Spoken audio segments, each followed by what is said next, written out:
Good evening. Welcome to the Public Opinion Court where the truth ain't reality, but opinions are. Listen, y'all. Today wasn't todaying, but I still got that tea that's going to make it todaying because not only do I have a wild hot topic, that we got jurors getting in trouble and removed. We got RICO being proven through text message communication from KK, D-Rock, the accountant, Diddy. I mean, everybody, including Brenden. What else we got? Oh, we got a new freak off. Sex worker. Giving it tea, spreading them. I ain't gonna say that part, but yeah, he was spilling tea that we're gonna get into. But yeah, today was not todaying, but we still gonna today. Because y'all know with this collaboration with the Public Opinion Court and Reallyfe Street Stars, y'all know we're gonna bring it to you hot and ready, like Little Caesars without the extra crust, but just, a lot of tea. So let's get into it because y'all, why is it always us? Why? Why is it always us getting kicked off of stuff? Now, I ain't gonna hold you because, hold on, let me fix this because every time I do this, this right here always gets in my way. There you go. So listen, y'all. A juror was removed, juror number 6. And I know some of y'all been asking me like, hey, what's been going on with this particular juror? This juror has been in danger for the past week or so. And the defense been holding on by an inch of a thread.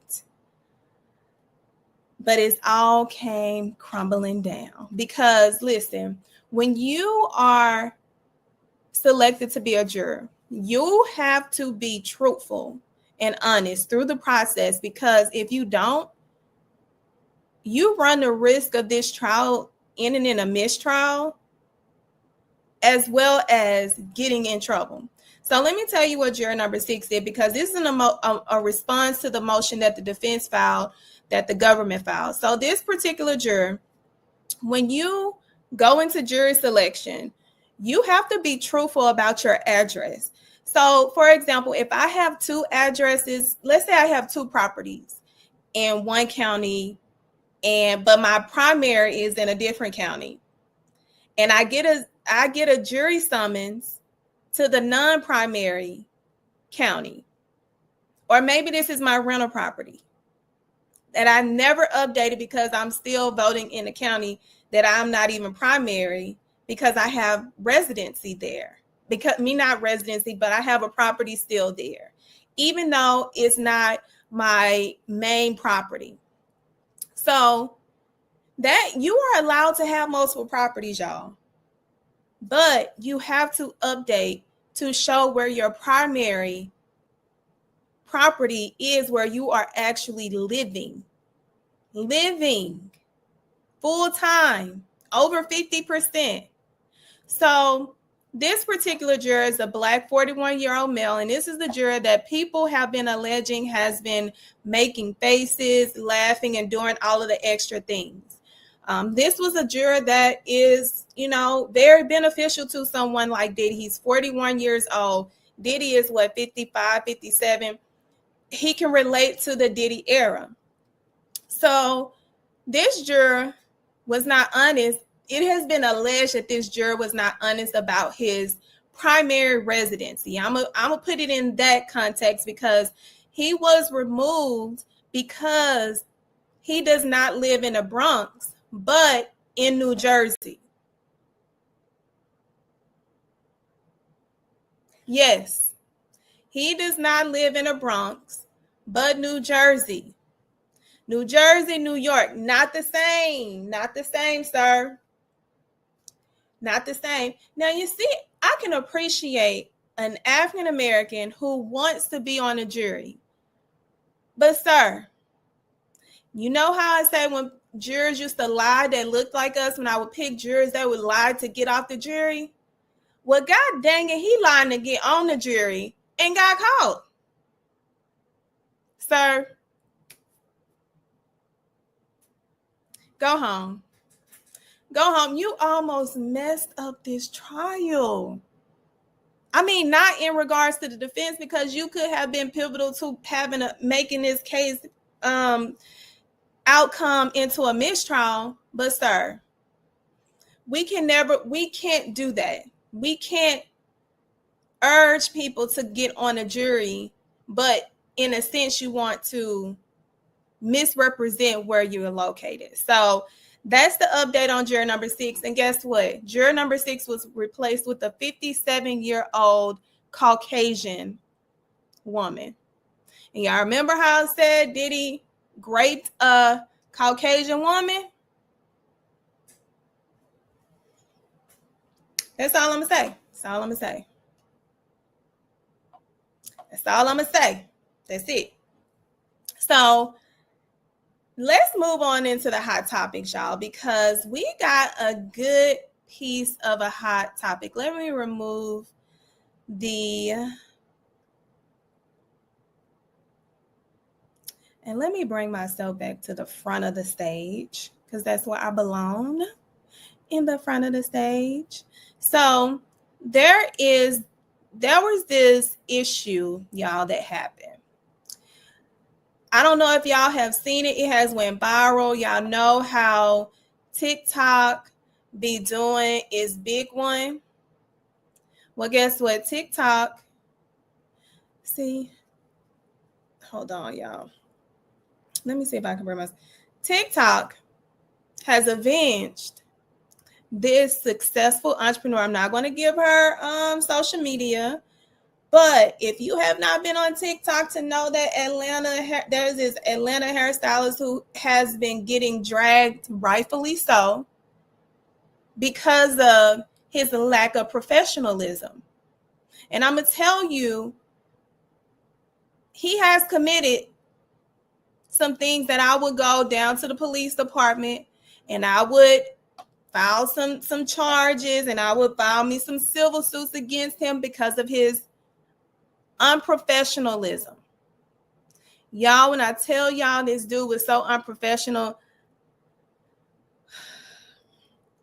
let's get into it.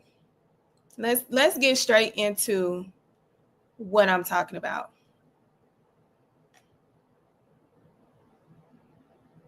Let me remove this from this stage. Like, you know how to sit up straight. So at this point, I'm just taken aback. I actually can't even believe my hair is not done, and I just got into a physical altercation with a male hairstylist in Atlanta. Why are you touching me?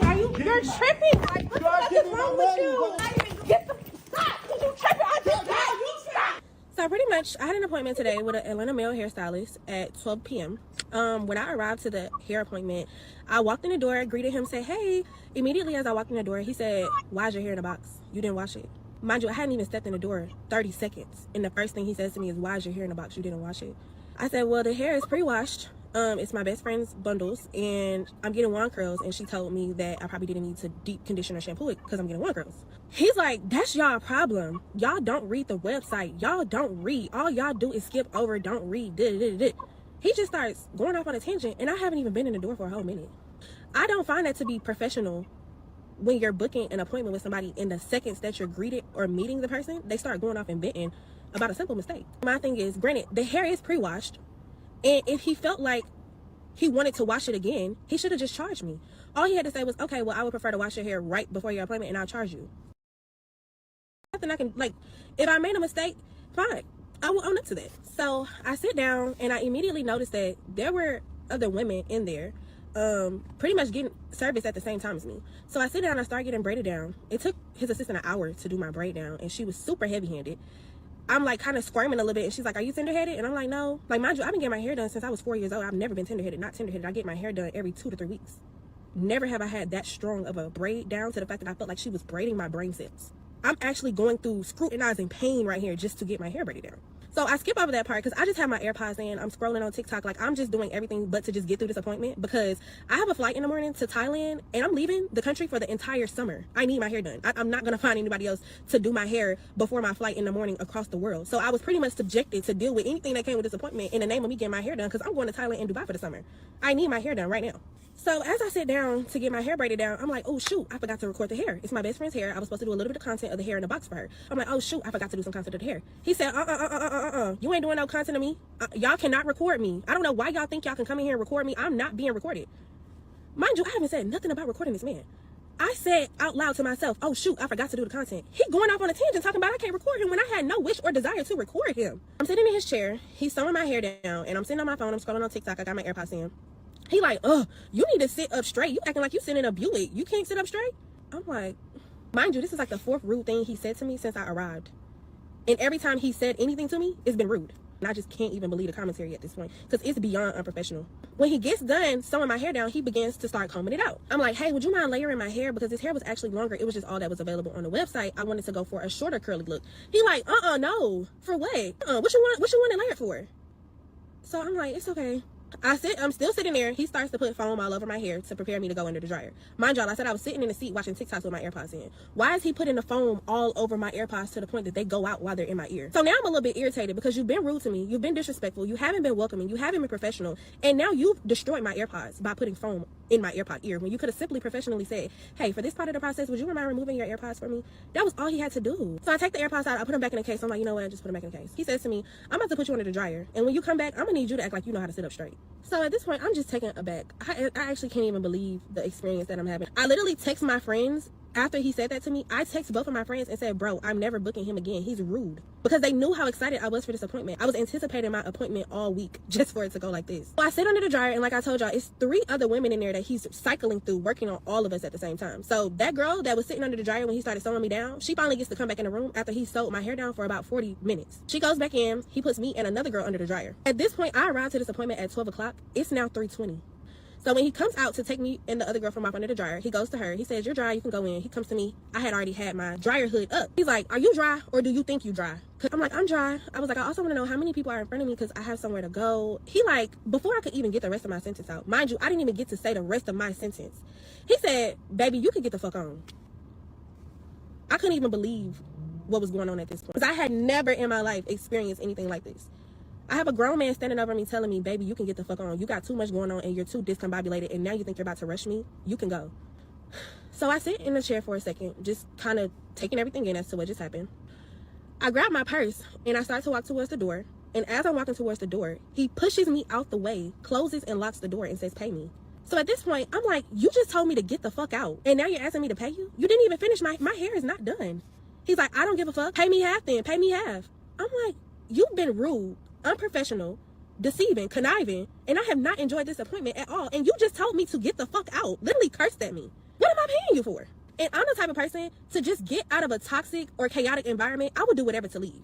At this point, I had no issues with paying him. The only problem was he only wants to be paid in cash. So I stopped at the ATM on my way to the appointment and I forgot the ATM was in my cup holder. So I'm like, I can pay you. I have the cash. It's in my cup holder. You can just come with me outside to my car. I'm not coming outside with you to your car. You came up here to this appointment with no money. No, I didn't come to the appointment with no money. I mistakenly made a mistake and left the money in the cup holder of my car. Mind you, the money is literally sitting right here in the cup holder of my car. When I went to the ATM, I took out $500. So at the moment that he pushed me out the way to close and lock the door, I was immediately taken aback because you just put your hands on me. Mind you, there are 2 or 3 other women in this suite because like I told you, he was working on multiple people all in one time slot. What is the point in taking deposits from people if you are going to work your one around 5 or 6 different heads and y'all got us out here paying $50 deposits? What am I paying a deposit for a time slot that's not even designated and scheduled for me? He has locked me in a room. He's pushing me out the way. He's already put his hands on me and he had the audacity to reach for my purse. This is my purse. I have a very small Chanel purse on my body. He had the audacity to reach for it. I said, if you reach for my purse, it will go up in this hole. And that is exactly what I said. Because mind you, I don't have nothing in that purse but a pew-pew. So you yanking and reaching for my purse, ain't no cash, ain't no wallet, ain't no nothing in there. So when you open the purse and you realize that it's nothing but a pew-pew, what's going to be your next reaction? You're going to whip out my own pew-pew on me because you're reaching for my purse. It's 3:30 at this point. My hair is not done. I've been in a physical altercation with you, and you're reaching for my purse, and you have me locked in a room, refusing to let me leave after you just told me to get the fuck on. Who tells somebody to get the fuck on, then locks them in a room and say, well, you can't get the fuck on until you pay me?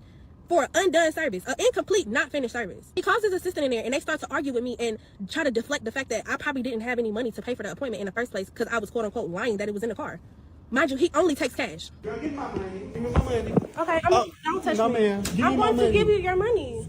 No, why are you touching me? You're tripping. Like, what the fuck is wrong with you? What are you doing? Nobody's running off on you. I don't have no fucking reason to move run off. You're rude as fuck and you're weird. No, I'm not. Why the You're fuck are you weird. touching me? Give me my money. You're fucking weird Give and me my rude. You've money. been sitting here saying Give me my money. rude ass shit since I've been here. You just told me to get the fuck on, so what you think I'm about to do? Okay, give me I'm my about to money. go. Give me my What do I money. owe you for? You ain't finished my fucking hair? Girl, give me my motherfucking Don't money. fucking touch my purse. It'll go up Give in me this my bitch. phone. Who just said you're not finishing my hair? Girl, give me half of my money. I did half of the job. Give me my fucking money. What are you doing? I don't know you. You don't have no Girl, professionalism please. No, at you all. don't. No, I do. I run 7-figure businesses, boo. That's fine. Girl, You're know not what? gonna record me. No, because bitch, y'all hoes like running No, to TikTok. no, and shit. you're not about to sit in here and record me, bro. You're not about to sit here and record me after you've been unprofessional as fuck all day. I just feel like overall the entire experience was chaotic, and it really saddens me that a grown man felt like him being rude, disrespectful, and unprofessional to me warranted for him to put his hands on me, a woman, as a grown man and a service provider. It should never be justified for a man to put his hands on a woman, but especially not when you're looking for a luxury experience of getting your hair done and you're paying $300+ to get your hair done just to have to be told to get the fuck out of an appointment and leave with the traumatic experience of a man putting his hands on me. I think that that's a lot. I think that that's a lot to unpack. I think that ATL stylists have officially lost me altogether, and at some point they're never going to change if no one ever does anything about it. And I can guarantee you there's an 8 out of 10 possibility of this man actually being certified. So if I was to call the board,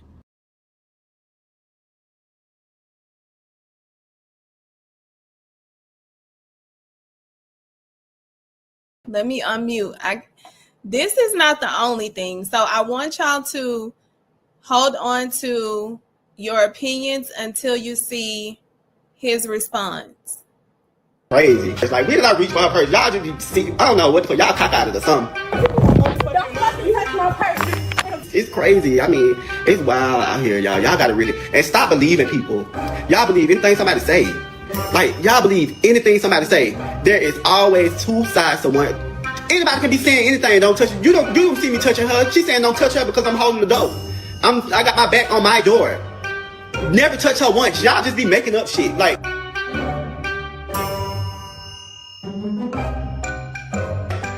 y'all really need to get a grip on life for real. I wish y'all just get a grip. Y'all really like slow as fuck for real. But I ain't worried about it though. The police looking for her. But I got a trick for you. I'm gonna take you to small claim court.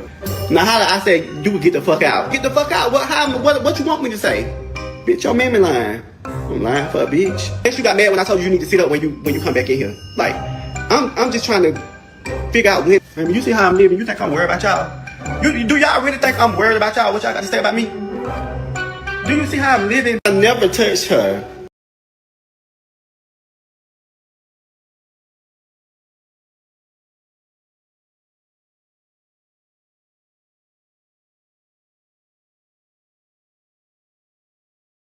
Y'all, I cannot, because I'm sitting in the background listening to this video so that y'all can get a full view, but I am literally cracking up because, one, of his unprofessionalism. 2, you clearly see in the video he touches her. 3, he's saying he calling the police. 4, he's saying that he is going to go to small claims court when he literally has no basis. I'm not going to tell y'all what basis he doesn't have, because I want y'all to tell me in the comments, who do you think has a better chance of going before the court to win? The the client, or the hairstylist? Now, I can tell you this. He did charge her full price. I went to his website. His website was definitely misleading on one or two things. So the one thing that I would tell service providers, you need to be a little more, not even a little more professional. there was nothing in his service breakdown that said that she could not bring the type of bundles that were already pre-washed. It actually said bring pre-washed. I think they need to clarify their wait times, because if you got me in there waiting like 4 or 5 hours and you set me at a certain time, and then you say if I'm 15 minutes late but you can't be an hour late and doing my hair, just having me sitting there, we gotta talk. We gotta talk about some reorganizing how these policies and procedures are, because I need to be able to get my money back or get half of my money back. If you have me in there waiting for an hour and you have an attitude, you are not trying to satisfy the customer, who is not being rude or impolite, who was on time, who got the money and is very patient with the disrespect. So y'all tell me in the comments, who do y'all think, you know what I'm gonna call this, guilty or not guilty?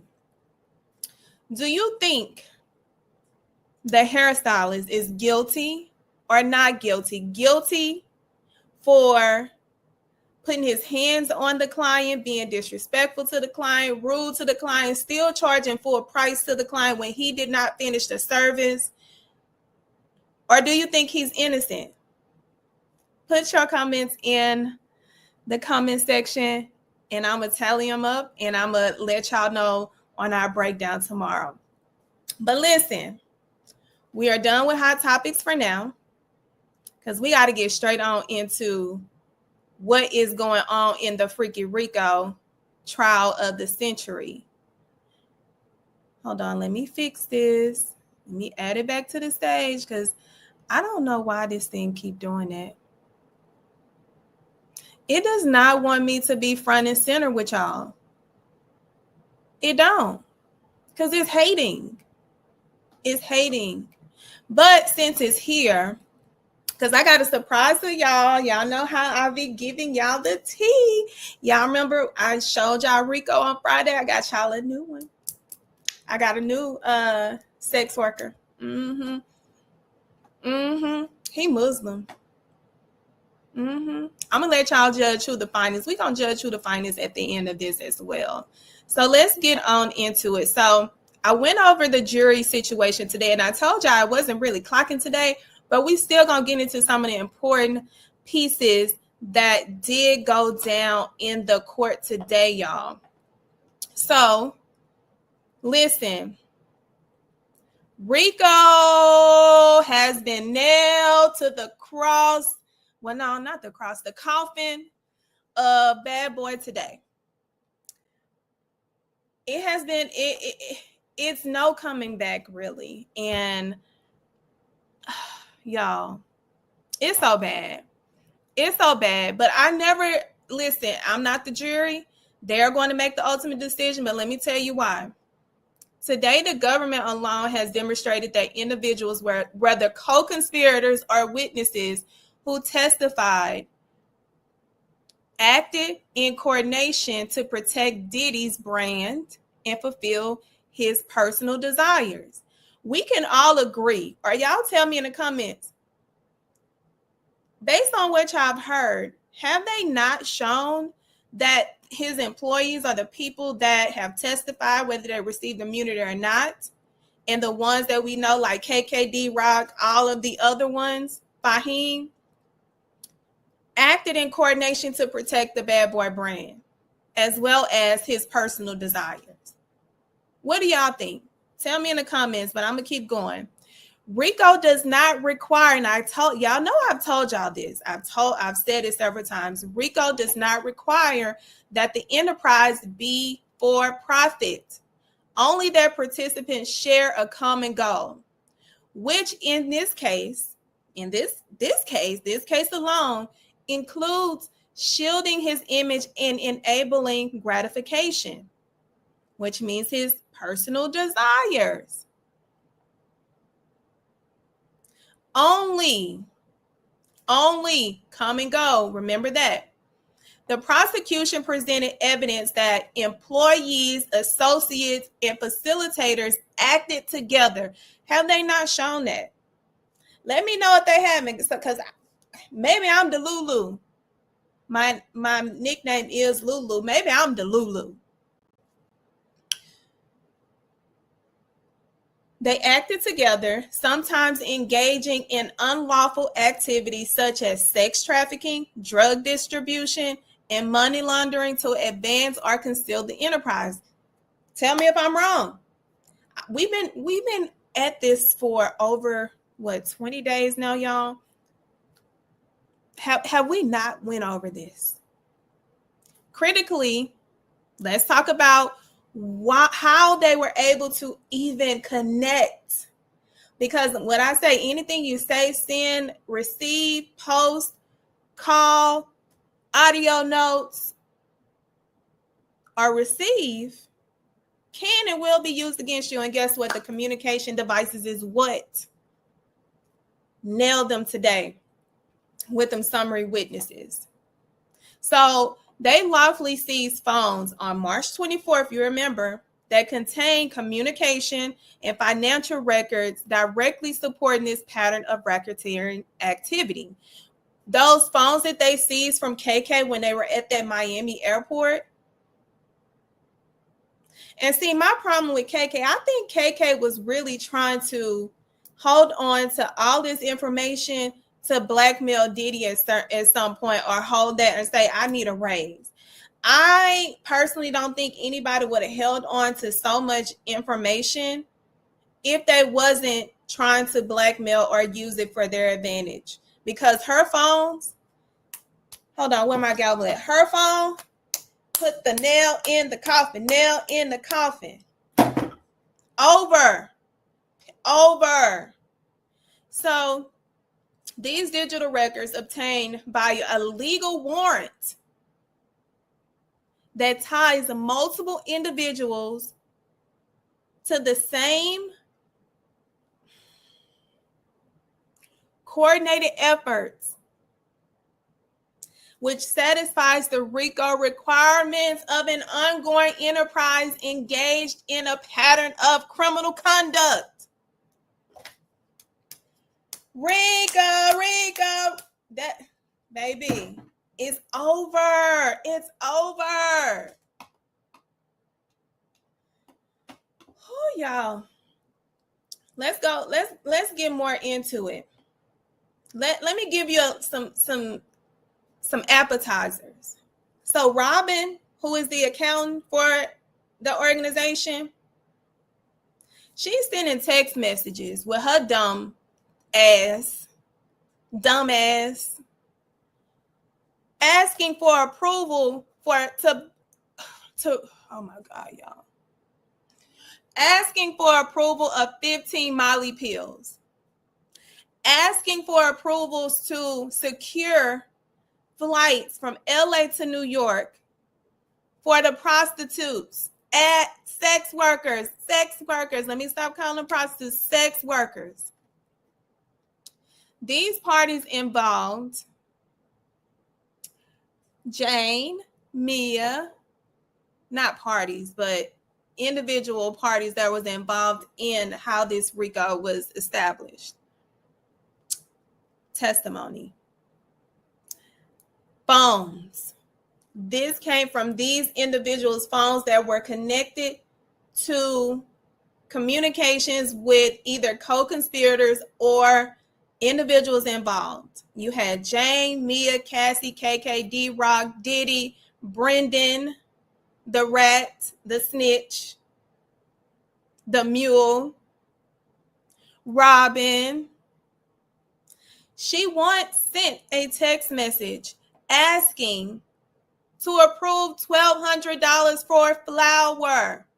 Flour is the Diddy candy that came in the white, pink package with the white substance, i.e. cocaine. Guess what Diddy's response was? Approved. Guess who was on the text thread? KK, Fahim, Diddy, Robin. RICO. So when they were reading off those text messages, from Mia's phone to Cassie's to Jane. Y'all,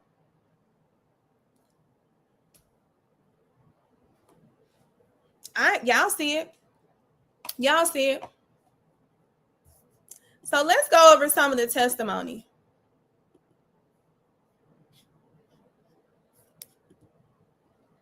Some of the text messages.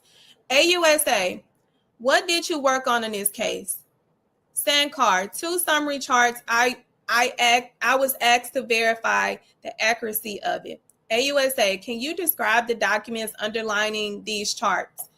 Sankar, thousands of pages. AUSA, who's in these messages in this chart? KK. AUSA, and whose cell phone number is this? Brenden Paul, the Mule. AUSA, how did KK respond to Mr. Lopez about seeing the escort? Sankar, 4 laughing emojis. How long is he going to stay awake? Y'all, they're talking about how long are these sex workers going to stay awake? AUSA, and this one from January 30th, 2023. Hold on. Is this even on? Oh my God, y'all. Hold on 1 second. I don't even know if y'all can hear me.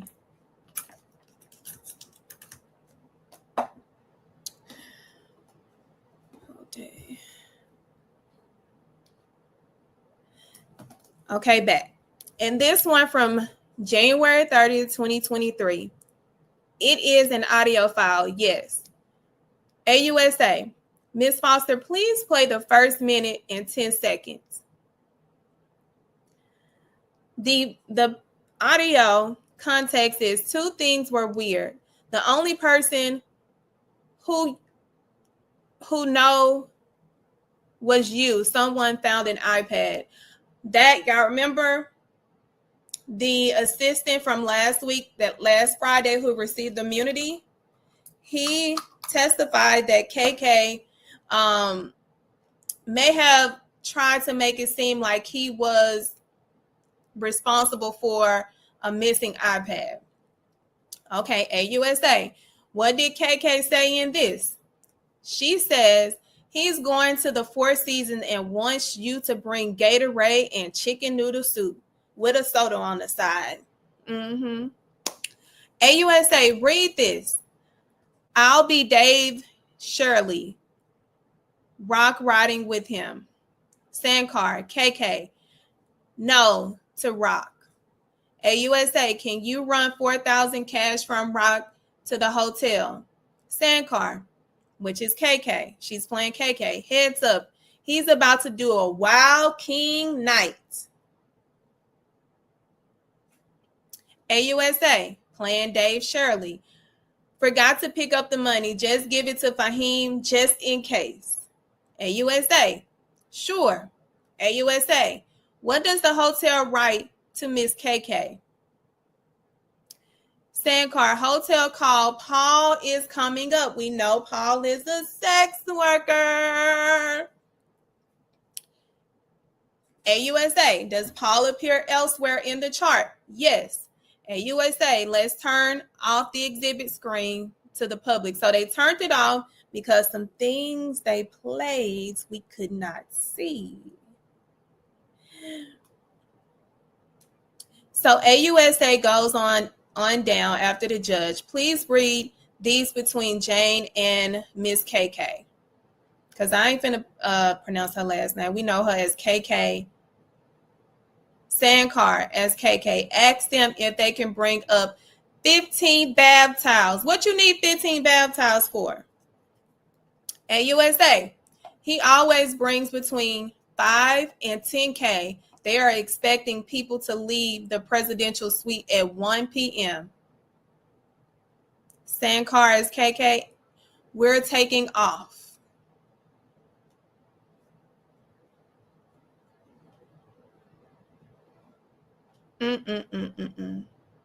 AUSA, what are these about?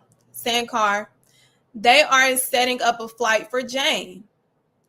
AUSA, what's this? Sandcar, flight information from Jessica Ruiz to KK for Arthur Jr., aka Paul RICO.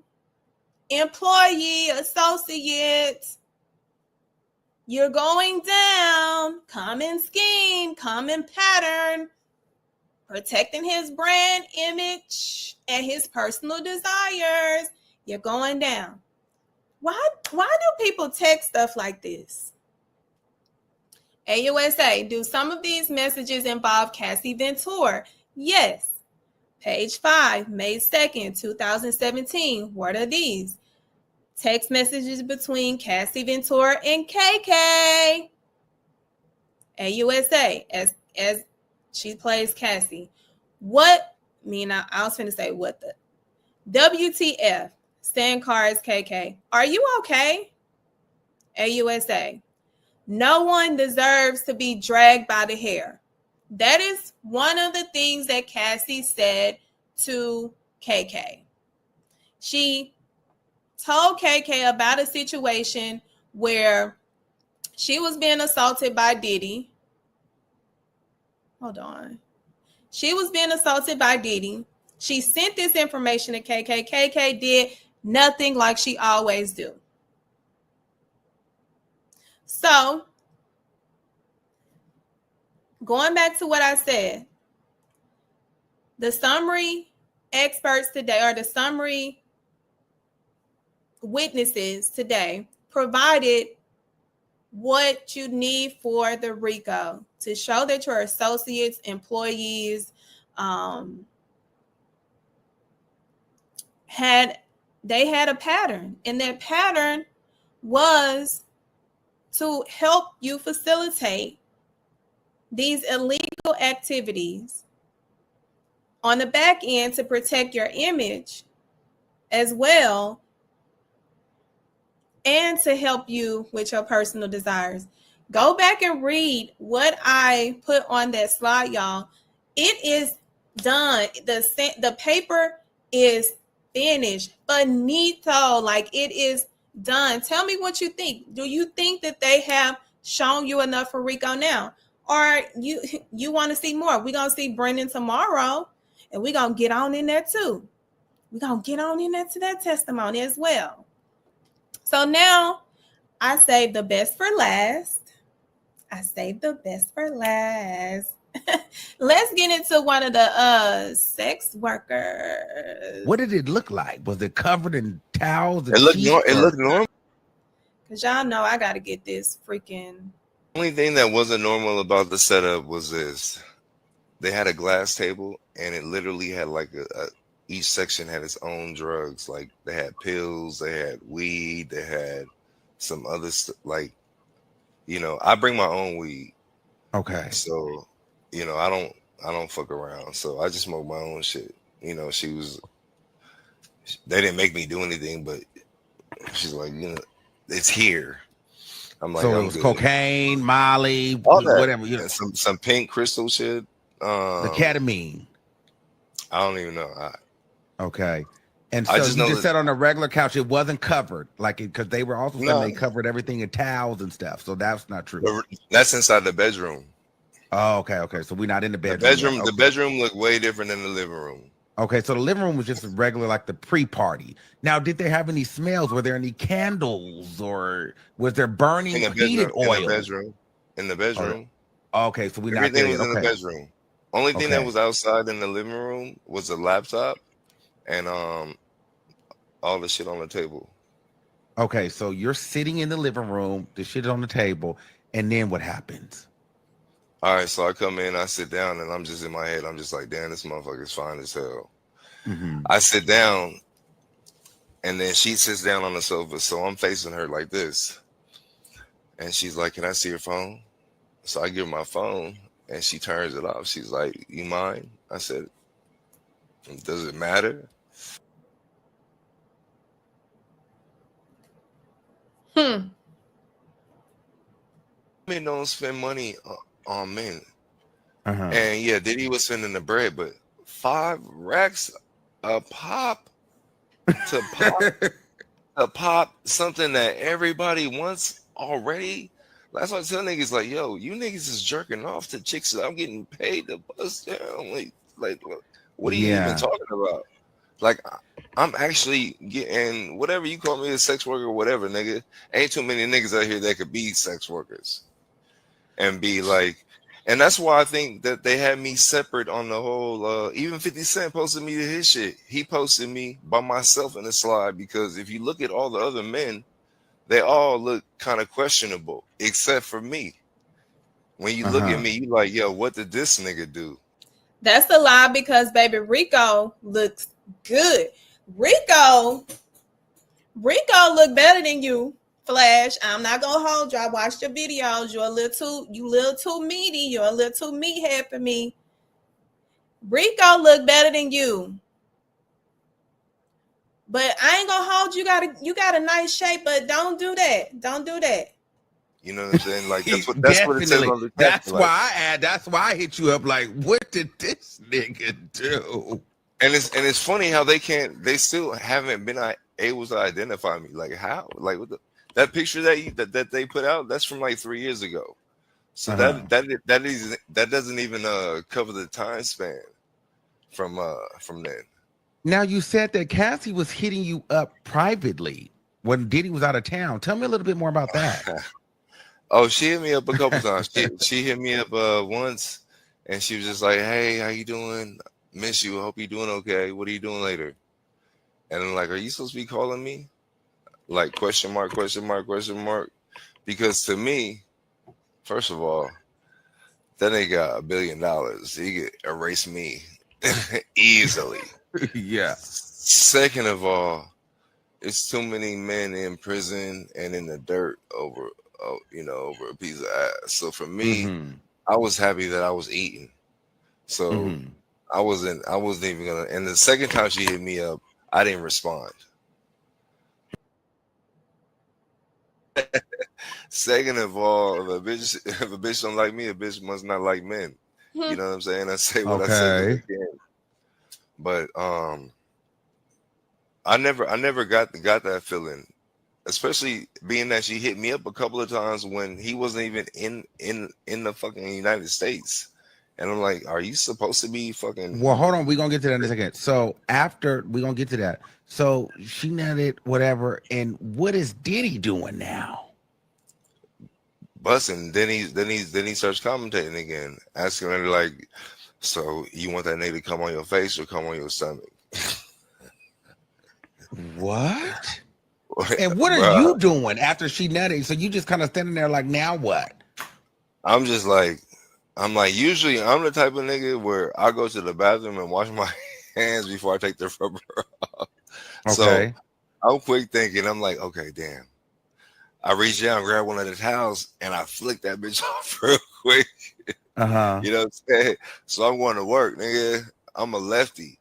You know what I mean? Me too. So had to go to work. I was trying to think of anything, but the crazy part was it was harder for me to nut than to get it up. Like I was just sitting there just like, fuck, hurry up. Then I felt it in the kneecap. You know, once they hit the kneecap, it was over with. So that shit Pompeii there, nigga. Wait. So Diddy said, where do you want it? And where did she say? On my stomach, daddy. And so where were you? So she was calling you daddy or Diddy daddy? Or both? Oh, Diddy. So he was behind.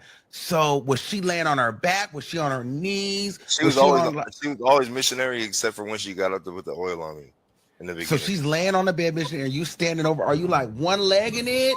Or are you like over it? Like, how are you doing it? Like this. Just right there. Like this. But when I was jerking off. Yes, about to shoot on her. Oh, when I was jerking off, I was standing over her. And that shit just like Pompeii her whole, like probably from here down to here. And I was mad because she had shot it everywhere. It's like it was a shoot or like a ooze. It was like a shotgun splatter, nigga. Wow. listen, I'm not going to hold you. I am not going to hold you because, listen, I got more clips from that interview tomorrow that literally goes into more explosive detail. Like, when I say detail, like, I'm talking about details. Like, this is the person that was in that room the night of that hotel incident or the day of that hotel incident. So we got some more clips to get into with that, but I want to talk about just share the fact that he shares some similarities to Rico, that Diddy likes for them to come on her or on her vagina. Diddy likes to beat his piece behind them really loud, like that loud. That's how loud he gets, and it distracts them. Diddy pays $5K. He was recommended through Jules, the other one, their favorite one. So we got some more to get into. But listen, tomorrow's going to be heavy with Brenden. Y'all, he is flipping, and Diddy, I don't know. But listen, before you leave, make sure you are liking and subscribing the channel with Reallyfe Street Stars, and also make sure you're following my YouTube and TikTok that is named the Public Opinion Court. My personal social media is Lawyer Bay ESQ. Make sure you're following that, as well as Fanbase. I am actually heading to my Fanbase audio room that I have collaborated with Fanbase to break it down even more and go more into detail, from that side of things. Yes. So join me on Fanbase as well. And like always, y'all know I wrote a book, Shut Up and Prosecute, that gives you the real raw and the reality of the criminal justice system from a former prosecutor who was discriminated against, who had to jump through every barrier to make sure that justice was being equalized for individuals that look like us.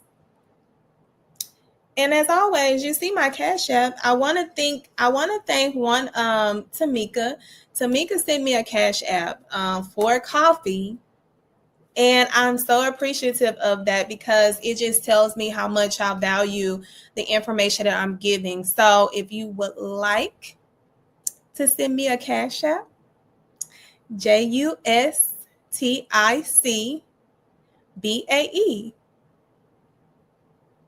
No E after. No, it's JUSTIC. No E. Make sure, because I know somebody think I got like putting that E at the back. But JUSTICBAE with the, $ in the front. And until next time, I will see y'all tomorrow because it's going down and I got more clips of Flash. Because, baby, he fine, but, they all fine. See y'all tomorrow at the Public Opinion Court, where the truth ain't reality, but opinions are. Good night.